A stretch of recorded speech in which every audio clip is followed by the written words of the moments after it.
एक प्रेस वार्ता आपने रखी हुई है और क्या कहेंगे, किस तरीके की जानकारी जो है लोगों को देना चाहेंगे आज के दिन? देखो, सभी को ज्ञात है कि इस समय बहुत अधिक मूसलाधार बारिश के कारण और बादल फटने के कारण सभी अस्त व्यस्त हो रहे हैं। जैसा हम लोगों ने आप लोगों के न्यूज़ चैनलों के अनुसार सुना है, बहुत लोगों के घर गिर गए हैं और बहुत लोग परेशान भी हैं। हमारे जो है स्वामी विश्वात्मानंद सद्भावना चैरिटेबल ट्रस्ट ने एक निर्णय लिया है कि इस प्रकार के जिनको रहने को मकान बिल्कुल नहीं है, तो ऐसे लोग सुंदरबनी में आकर के अपना घर का सामान, बच्चे बच्चे रहना सब कर सकते हैं। उनको कमरे भी प्रोवाइड कराए जाएंगे, लैट्रिन बाथरूम अटैच, और उनको जो है और व्यवस्था खाने पीने की भी वो वहीं करें, बहुत अच्छा वो भी की जाएगी। और जब तक उनका होता पुनर्व्यवस्था, तब तक बड़ी खुशी के साथ बड़े सब रह सकते हैं। और अखनूर की तरफ भी बहुत नुकसान हुआ है और वहाँ पर भी हम लोगों का एक छोटा आश्रम है देवीपुरा में। तो जो भी इस प्रकार के जिनके मकान घर बिल्कुल नहीं रहे, वहाँ पर वो भी आकर के जब तक उनकी व्यवस्था होती 2 4 6 महीने भी बड़े आराम से रह सकते हैं। और इसके साथ साथ अगर बिल्कुल ही किसी का मकान नहीं रहा है और समर्थ नहीं है वो बनाने में, जल्द शीघ्र इनकम ऑफ सोर्स नहीं है, वो इसी प्रकार से आप लोगों के चैनल के माध्यम से हमारे यहाँ पर ट्रस्ट में भी नंबर दिया रहता है और साइड पे भी वो बता सकते हैं। तो उन्हें हम लोग, जैसे भूचाल के समय पुंछ में हम लोगों ने 12x15 के शेड बना करके दिए थे जिनको बिल्कुल मकान नहीं रहे थे।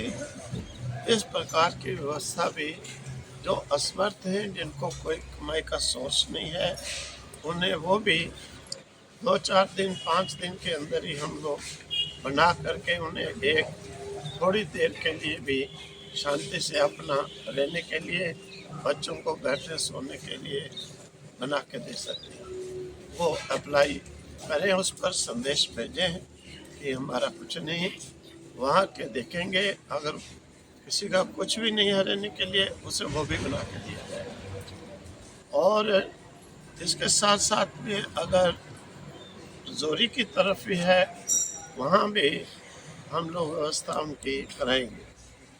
और ये कोई मत संकोच करें कि कोई खास जाति के लिए, मजहब के लिए, क्योंकि पीछे बहुत लोग कहते भी रहे हैं, कई लोग अपनी जाति अपने मजहब की हेल्प कर रहे हैं। यहाँ हमारे यहाँ पर इस प्रकार का कोई फर्क भेदभाव नहीं है। हर मजहब, हर जाति का व्यक्ति, हर पंथ का व्यक्ति जिन्हें चाहिए वो आकर के रह सकते हैं, उनकी व्यवस्था की जाएगी। चाहे हिंदू हो, चाहे मुस्लिम हो, चाहे सिख हो, चाहे ईसाई हो, किसी जाति विशेष के लिए नहीं, किसी विशेष मजहब के लिए नहीं, सभी के लिए ही ये रास्ता खुला है।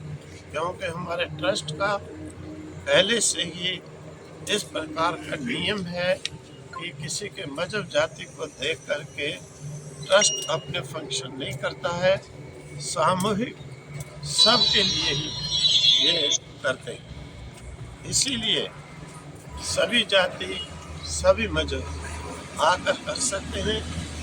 उन्हें हर प्रकार की रहने की भी होगी, बच्चे बच्चे सब रह सकते हैं। भोजन आदि की व्यवस्था वो अगर इधर आश्रम से एक्सेप्ट करते हैं तो वो भी होगी।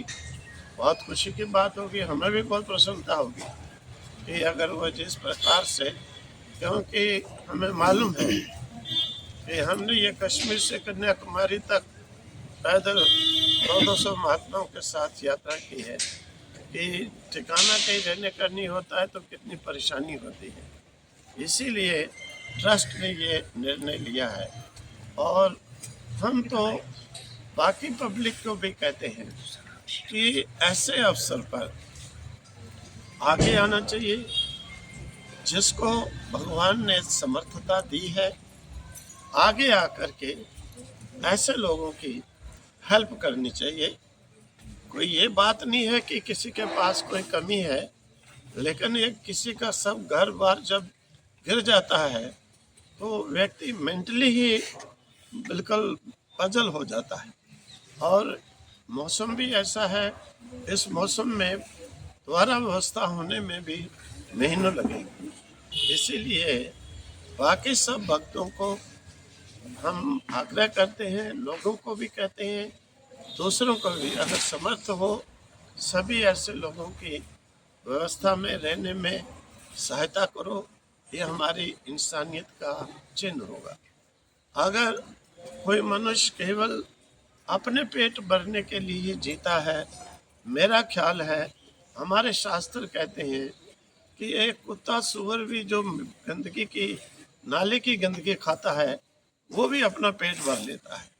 पेट भरने में अपने जीवन की कोई सेटिस्फेक्शन नहीं समझनी चाहिए, कोई खुशी नहीं समझनी चाहिए कि हम पेट भर के बड़ी गाड़ी, बड़े कमरे, बड़े एसी महलों में सो गए। इसमें कोई बड़ाई की बात नहीं, कोई मनुष्यता की बात भी नहीं, क्योंकि हमें जीवन मिला है। परमात्मा ने अगर समर्थता दी है, देखो बाहर आप सुनोगे कितने कितने बड़े लोग, मैंने ही देखा है, हम फंक्शन करते हैं, कितने अच्छे अच्छे संपन्न सब लोग हाथों से भी धन से भी सेवा करते हैं। इसलिए सभी को ऐसे अवसर पर उनकी सहायता करनी चाहिए, हाथ बटाना चाहिए, मदद करनी चाहिए कि उन्हें इस प्रकार की फीलिंग ही ना हो कि हमारा कुछ नुकसान हुआ है। तो सभी को आगे कदम उठाना चाहिए। स्वामी जी, जिस तरीके से हमने देखा कि काफ़ी लोगों के मकानों के नुकसान हुए हैं, कच्चे मकान गिरे हैं, हमारे मीडिया पर्सन जितने भी हैं वहाँ घर घर जाके लोगों के मकान दिखा रहे हैं। देखो कई जिनको बिल्कुल मकान नहीं रहा है, जी हमारा भी कोई ट्रस्ट का कोई बड़ी फिक्स इनकम नहीं है। जी जी हम लोग इतनी संस्थाएं चलाते हैं, इन सब संस्थाओं में हमें योगदान देना ही पड़ता है। हर साल ये टीचर पूछो, इनको सैलरी पूरी कभी नहीं होती है, स्कूल से हमसे लेते ही हैं। दूसरे इंस्टीट्यूशन है, उनको भी कितने 50 लाख देना पड़ता है। फिर भी ऐसे कार्य के अंदर हेल्प जरूर करनी चाहिए। जिनको बिल्कुल नहीं रहा है उनको हम लोग शेड बना के फौरी तौर पर के अपना सामान सुरक्षित रखें, बच्चे बच्चे बिठा सके बारिश में, वो दे देंगे। स्वामी जी कहाँ अप्लाई कर सकते हैं ये आपके ट्रस्ट पे? ये हाँ, हमारे ट्रस्ट में कर दें, हमारा नंबर भी उसमें दिया है, आप दे दो। हमारे ट्रस्ट का साइड है, उस पर भी दे दो, तो कहीं भी आप लोगों को देते हैं, आप लोग हम लोग को पहुंचा दो। कुछ लोग संकोच करते हैं महाराज जी कहीं बाहर जाने में, क्या जो लोग नहीं आ सकते अपना घर छोड़कर, क्या वहाँ जाके उनको राशि या कुछ राशन प्रोवाइड करवाया जाएगा आपकी संस्था की तरफ से, आपके देखो ट्रस्ट की तरफ आवश्यकता के अनुसार वो भी हम लोग इंतजाम करेंगे। से? जी फिलहाल ये तो हमने कर लिया है कि जिनके बिल्कुल नहीं है वो आए, सुंदरबनी आए, देवीपुरा अखनूर में आए, उनके कमरे, लैट्रिन, बाथरूम अटैच ये संस्था है। एक बात है, अंडे मांस आदि संस्था के शिविर में अंदर नहीं किया जाता, बाकी वो वहाँ पर उनको दिए जाएंगे, भोजन भी प्रोवाइड किया जाएगा, सब किया जाएगा जब तक उनको व्यवस्था हो। ठीक है। वो आप लोगों के द्वारा भी हमें संदेश दे सकते हैं।